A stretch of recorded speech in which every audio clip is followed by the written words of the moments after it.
चलते रहें। हम आज चल रहे हैं सोनीपत में भीमराव अंबेडकर जयंती के लिए, और आप देख रहे हो ये नंदी जी इस चौक पे।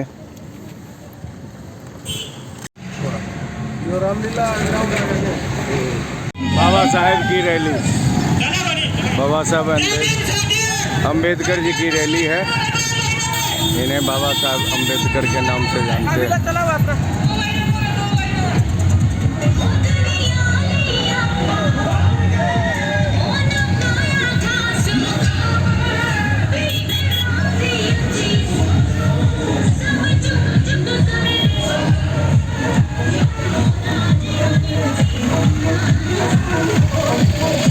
अंबेडकर जयंती पे अभी ककरोई रोड सोनीपत बाबा साहेब डॉक्टर भीमराव अंबेडकर जयंती समारोह मनाया जा रहा है, और इस समारोह में उपस्थित सभी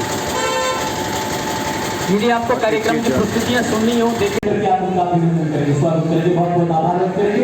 कमेटी के लोगों से मेरी गुजारिश है कि स्मृति के लेकर आए, अब मैं जल्दी लिखाऊंगा, डोंट वरी। हाँ, बारिश आ रही है, कुछ तो मजबूरी नहीं होगी, वरना कोई भी बेवफा नहीं होता है ना। हाँ, एक बार दिया सब डॉक्यूमेंट होगा पर ले आओ भाई। हेलो, कब ले आओगे? मंत्र पर है, थोड़ा सा पीछे हो जाओ,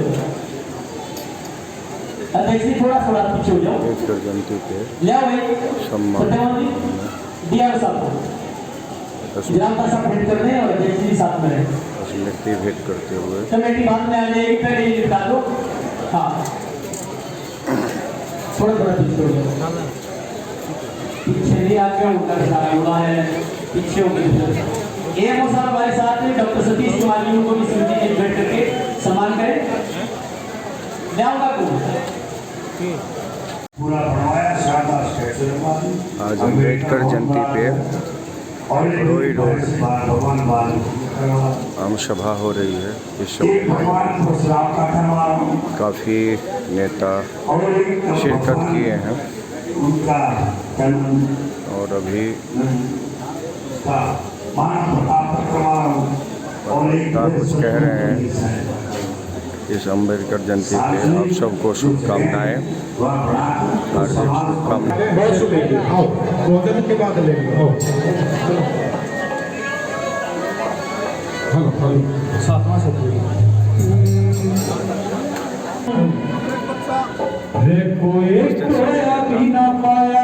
बाबा साहेब अंबेडकर जयंती पे सभी गणमान्य व्यक्ति उपस्थित हैं।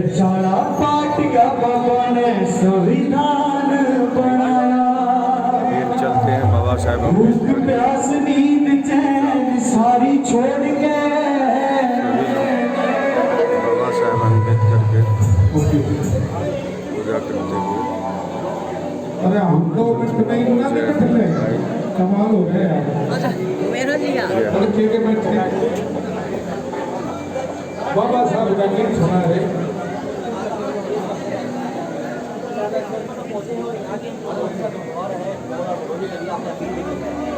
देखिए, आज बाबा साहब की जयंती है और पूरे देश में नहीं, पूरी दुनिया में मनाई जा रही है।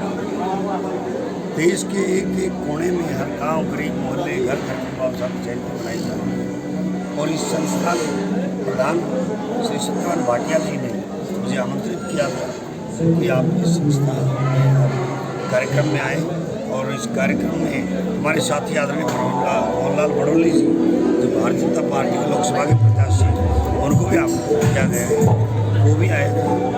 और निश्चित तौर पर बाबा साहब के सपने को साकार करना है तो हमें तर्क और कसौटी पर चलते हुए तथागत गौतम बुद्ध और बाबा साहब के पंथियों पर चलते हुए अपने विवेक और बुद्धि के अनुसार निर्णय लेना होगा। और आज समय का तकाजा है, तमाम इतिहास को खंगालने के बाद एक बात स्पष्ट होती है कि आज के दिन अगर बाबा साहब कोई सपने को कोई साकार कर रहे हैं तो हरियाणा के अंदर आदरणीय मनोहर लाल जी, नायब सैनी जी, और देश के अंदर आदरणीय नरेंद्र मोदी जी, जो एक एक करके, चाहे वो गरीब के लिए चूल्हा हो, चाहे गैस हो, चाहे उनके लिए आयुष्मान कार्ड हो, और चाहे परिवार पहचान पत्र के माध्यम से तमाम सेवाएं हों, हर महीने फैमिली आईडी अपडेट हो, चाहे बाबा साहब से जुड़े हुए तीर्थ स्थल हो, चाहे संत श्रोमणी गुरु रविदास जी से जुड़े हुए तीर्थ स्थल हो, चाहे सतगुरु कबीर साहिब से खुद मगहर जाकर मोदी जी आए हैं, चाहे सांची, चाहे वाराणसी, हर जगह हमारे देश के प्रधानमंत्री। और पहली बार ऐसा हुआ है कि माननीय नरेंद्र मोदी जी ने डॉक्टर अंबेडकर सर्किट पर्यटक ट्रेन चलाई है, जो दिल्ली तमाम उसको देखकर, बाबा साहब को देखकर फिर गया से नागपुर और वो पूरा महू होते हुए, मुंबई होते हुए सारा जो सांची भी जाएगी और जो ताशकंद भी जाएगी, सारनाथ भी जाएगी। और उसमें एक क्या कहते हैं उसको रिलैक्सेशन देकर टिकट निर्धारित की गई है 7 दिन का उसमें, ताकि जो बाबा साहब से जुड़े हुए और तथागत गौतम बुद्ध से जुड़े हुए तमाम स्थानों को हमारे दलित समाज के लोग जो बाबा साहब की शिक्षाओं को मानते हैं, पूरे देश के लोग उन जगह पर जाके और अपने आत्मबोध और अपने ज्ञान का प्रकाश करें। पहले हमारा इतिहास दबाया गया, संत श्रोमणी गुरु रविदास जी का इतिहास भी दबाया गया, आज़ादी के 50 साल तक उस पर धूल पड़ी रही, और सतगुरु कबीर साहिब का भी किया, और बाबा साहब अम्बेडकर जी का। आज भारतीय जनता पार्टी जब से आई है तो उन्होंने सबसे पहले वाजपेयी जी में मुहिम शुरू हुई थी, उन्होंने जो भारत रत्न दिलाया और उसके बाद उस जगह को खरीदा। और आज नरेंद्र मोदी जी हमारे देश के प्रधानमंत्री जी ने हर जगह स्टैच्यू का अनावरण और बाबा साहब से जुड़े हुए स्मारक तैयार कराए हैं। और हरियाणा के अंदर जब भी रिजर्वेशन 10 साल में एक भी कानून, तत्कालीन हुड्डा सरकार ने 2004 से 2014 10 साल पूरे भूपेंद्र सिंह हुड्डा हरियाणा के मुख्यमंत्री रहे, एक भी कानून हमारे दलित समाज के लिए उन्होंने नहीं बढ़ाया था, ना ही केंद्र सरकार ने बढ़ाया। इवन अटल बिहारी वाजपेयी जी ने जो 85वां संविधान संशोधन लागू किया था उसको भी लागू नहीं किया, अंततः उसको आकर आदरणीय मनोहर लाल जी ने। आज देश के प्रधानमंत्री ने आज का दिन चुना है क्योंकि बाबा साहब की आज जयंती है। 10 लोकसभा की बात कर लेते हैं, सोनीपत और रोहतक गढ़ रहा कांग्रेस का, और यहाँ पर मोहनलाल बडोली आपने उम्मीदवार चुना है। किस तरह देखते हैं आज इस तरह जो सोनीपत में पहुँचे आप? बिल्कुल, भारतीय जनता पार्टी साधारण परिवार के काम बीच वाले व्यक्ति को पहुँचाने, क्योंकि बाबा साहब का लक्ष्य यही था। जब गांव गरीब का, मजदूर का बच्चा जब देश के अंदर चुन के जाएगा तो न्याय करेगा। और मोहनलाल जी जो यहाँ के लोकसभा के प्रत्याशी है, एक साधारण व्यक्ति है। कल तक हमारे उस संगठन में एक साथ विधायक बने हैं, एक साथ संगठन में थे, और उनको टिकट देकर देश की सबसे बड़ी पंचायत में भेजने का जो निर्णय, ये सिर्फ भारतीय जनता पार्टी में संभव। अपील क्या करना चाहेंगे सोनीपत वासियों को आप? मैं पूरे हरियाणा वासियों को ये आपके माध्यम से अपील करना चाहूँगा कि हरियाणा के अंदर 10 सीटें हैं, 10 की जब हम भारी मतों से जिताकर भारतीय जनता पार्टी की 10 की 10 सीटें जिताएं और आदरणीय नरेंद्र मोदी जी को तीसरी बार देश का प्रधानमंत्री बनाएं। और जैसा मोदी जी ने कहा, प्रधानमंत्री जी ने कहा कि जब तक नरेंद्र मोदी जी है ना कोई आरक्षण को छेड़ सकता, ना कोई संविधान को छेड़ सकता। Thank you sir. अभी जैसा कि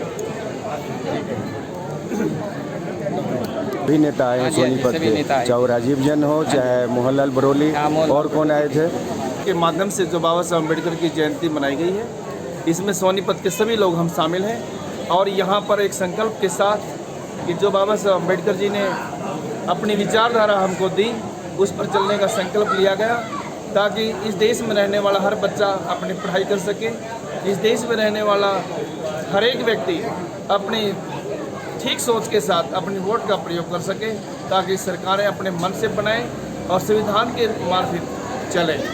और आज ये भी संकल्प लिया गया कि जो तरह तरह की बातें की थी, आदरणीय विधायक साहब ने, जो रावता जी हैं, इन्होंने कह दिया कि संविधान को कोई दुनिया की ताकत नहीं बदल सकती, संविधान बनाना ही बल्कि किसी सरकार ने शुरू किया था। तो इसी तरह से जो भ्रम की स्थिति थी वो भी समाप्त हो गई। तो हम निवेदन करते हैं कि बाबा साहब अम्बेडकर जी के बताए हुए रास्ते पर चल करके हम अपने परिवारों को, अपने समाज को और देश को आगे बढ़ाएंगे, और इस देश में बाबा साहब अम्बेडकर जी के बताए हुए रास्ते को हम लेकर के चलेंगे। और आपका बहुत बहुत धन्यवाद। जय भीम, जय भारत। अभी कौन कौन विधायक और कौन MP MLA आए थे? आज यहाँ पर हैं, यो तो अभी यहाँ अपने जनाब मोहनलाल बडोली वाले, हाँ, मोहनलाल जी, हाँ, वो राय हल्के से विधायक जैन साहिब, जैन साहब भी आए और भी कई लोग आए हैं जी। क्योंकि यहाँ पर कोई कांग्रेस का सपोर्टर आया? हाँ वो भी आए हैं। तो लेकिन ऐसा है कि ये सामाजिक सम्मेलन था जी। ये सामाजिक यहाँ कार्यक्रम था जी। ये किसी की राजनीति का कार्यक्रम नहीं था जी। यहाँ पर किसी को बुलाया नहीं गया था सभी अपनी श्रद्धा के साथ बाबा साहब के पुष्पांजलि करके गए हैं। तो इसमें चाहे बडोली आए हों चाहे और दूसरे लोग आए हों लेकिन यहाँ कार्यक्रम ये नॉन पॉलिटिकल था। पॉलिटिकल था लेकिन पॉलिटिकल से बीजेपी के लगभग सारे सदस्य आए हैं। हाँ जितने भी ये बड़े पदों पे राजीव जैन जी, मोहनलाल हाँ बडोली वाले। जैन साहब भी आए हैं, बडोली जी भी आए हैं लेकिन यहाँ किसी भी आप देख सकते हैं कि कहीं भी जगह इनका हमारे पास निमंत्रण में कोई नाम नहीं है। जी जी। इसलिए ये बाबा साहब को पुष्पांजलि अर्पित करने के लिए आए हैं और आए हुए मेहमानों का हमारा नैतिक कर्तव्य बन जाता है जो भी आए चाहे वो कांग्रेस से आए चाहे किसी से भी आए हम उनका सम्मान करें। जी जनता से क्या अपील करना चाहेंगे? जनता से हम अपील करना चाहते हैं वर्तमान समय में अपने ठीक दिमाग से काम लो जी। मत लो किसी से शराब और नोट मर्जी सोच समझ कर दो अपने वोट जी। मत लो किसी से शराब और नोट सोच समझ कर दो अपने वोट क्योंकि वोट की कीमत अनमोल होती है और जब वोट सही पड़ती है सरकार सही बनती है और जब सरकार सही बनती है तो देश के लिए विकास भी सही होगा। इसलिए हम निवेदन करेंगे बाबा साहब की 134वीं जयंती के पावन अवसर पर हम सभी जितने भी लोग हैं बाबा साहब अम्बेडकर की बताई हुई रास्ते पर चलें और अपने परिवारों में शिक्षा दीक्षा का ठीक प्रबंध करें। और हम सरकार से भी निवेदन करते हैं मत दो हमें फ्री कुछ भी शिक्षा फ्री कर दो ताकि हर एक बच्चा पढ़ लिख करके कामयाब बनेगा और इसमें फिर कोई बेरोजगार नहीं रहेगा। जब तक देश शिक्षित नहीं होगा जब तक देश शिक्षित नहीं होगा कोई भी देश विकसित नहीं हो सकता। बहुत अच्छी। तो हमारा निवेदन है पहले शिक्षा का प्रबंध किया जाए। मैं आपके माध्यम से कहना चाहता हूँ जो डिग्रियों के ऊपर इतने जो राशि बढ़ाई गई है हमारे लोगों को जो ज़रूरतमंद लोगों को उसको कम से कम किया जाए ताकि हर एक बच्चा पढ़ सके और बाबा साहब अम्बेडकर के बताए हुए रास्ते पर चलकर विकसित भारत का निर्माण हो सके। Thank you. शुभ नाम आपका क्या है? मैं तिलक राजभौत यहीं सोनीपत से। तिलक राज जी आपके साथी हैं? हमारे साथी आदमी जी। हैं जी आपका शुभ नाम सर? मेरा धर्मपाल टूर है, मैं बुद्धा एजुकेशन सोसाइटी का प्रधान हूँ। जी जी जी। हाँ, आप कुछ कहना चाहेंगे इस जयंती पे बाबा साहेब अम्बेडकर बाबा के साहब के बारे में कुछ विशेष जानकारी हो? कुछ जानकारी विशेष आप? जानकारी तो ये है जी देखो जी नाम लेने से कुछ होता नहीं। जी अगर जब तक ठीक तरीके से काम नहीं करेंगे बाबा जी। साहब का नाम लेना ही जी मैं समझता हूँ फजूल है। जी जी। बाबा साहब के बताए गए रास्ते पर चलना ही ज़रूरी है। उनके कुछ एक उदाहरण दे दो आप क्या करना चाहिए आज के युवक को, आज के बच्चों को क्या करना चाहिए, आज की पीढ़ी को क्या करना चाहिए? अच्छा आज तो फिलहाल जो समस्या है वो शिक्षा की है। शिक्षा इतनी महंगी कर दी कि आम आदमी बच्चा जो है ना स्कूल में दाखिला नहीं ले सकता और फिर बेरोजगारी इतनी बढ़ गई। जी जी 5 किलो अनाज देने से कोई बच्चों का पेट नहीं भरता। जी ये हमें नहीं चाहिए, हमने तो रोजगार दिया है। जी। पे बाबा साहेब अम्बेडकर की जयंती पे शुभ अवसर पे ये बाबा रविदास है ना? जी रविदास और बाबा साहेब अम्बेडकर की आप देख रहे हो ये सेल्स लगा रखे हैं, इनके बुक्स हैं, बच्चे भी प्रभावित हो रहे हैं और बाबा साहेब अम्बेडकर की बुक्स वगैरह खरीदते हो सभी बच्चे। और कुछ जानकारी आपको है जानकारी बाबा साहेब अम्बेडकर के बारे में? आप बैठ जाओ यहाँ पे।